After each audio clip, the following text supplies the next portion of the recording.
මේවාල දකින්නේ කෘතිමව හරක් මස් හදන හැටි.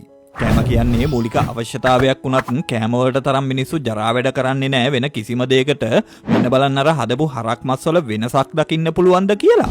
දැන් ඔයා මේ දකින්නේ කෘතිමව හාල් හදන විදිය. අද මම පෙන්වන්නේ මිනිස්සු කෑම වලට කරන ජරාම සක්කිලිම වැඩ ටිකක්. මේ ටික හොයන්න මම කාපු කට්ට දන්නවා නම් එකපාරට 10 පාරක් ලයික් කරයිවා මේ වීඩියෝ එක. එන්නේ යමු එහෙනම් ඉක්මනින්ම මේ මොනවද කියලා බලන්න. කුකුල් මස් කන්න ආසයිනිවා.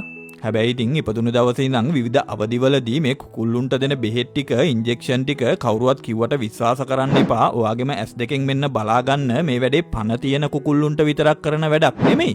සතා මැරුණට පස්සෙත් කෑලි කෑලි වලට සතා වෙන් කරාට පස්සෙත් විදිනවා ඉවරයක් නෑ. ඒ මදිවට බර වැඩි වෙන්න කියලා ඇතුළට වතුරත් පුරවලා එවනවා. ඉතින් අපිව අන්දන මේ බර වැඩි කරන වැඩේ නම් හරක් මස් වලටත් කරනවා මෙන්න බලන්න. ඒකටම හදපු මැෂින් එකක්.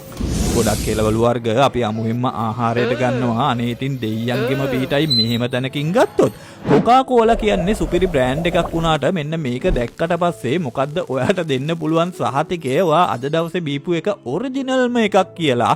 ඉතින් කොකාකෝලා වලට විතරක් නෙමෙයි මෙන්න බලන්න මවුන්ටන් ඩීව් වලටත් මේ නරුම මිනිස්සු කරන්නේ තමන් හොරකම් කරපු හොරට හදපු මෙනු එකට අදාළ දියරේ පුරවන එක.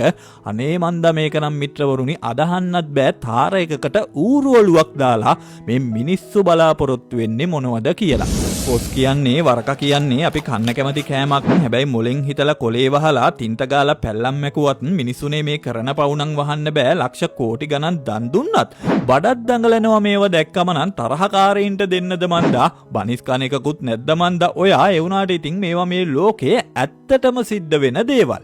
අපි හිතන් හිටියට ජෑම් පාන් වලට ඇත්තටම ජෑම් දානවා කියලා මෙන්න මේ වගේ කෙමිකල් පවුඩර් එකක් දාන්නේ හොඳට බලන්න මුදලාලි අපිට පේන්න කිරපු එකමද ආපහු අපිට දෙන්නේ කියලා. මොකද මෙහෙම ජරා වැඩ වෙලෙන්දු නිතරම කරන නිසා. එහෙනම් හැමෝටම මේව දැනගන්න මේ වීඩියෝ එක ෂෙයා කරන්න. මේ වගේ දේවල් දිනපතා දැනගන්න දැකගන්න අපේ පේජ් එකත් ෆලෝ කරගෙන යන්න. ගිහිල්ලා එන්නම් එහෙනම්. ඔයාලට වාසනාවන්ත සතියන්තයක් වේවා.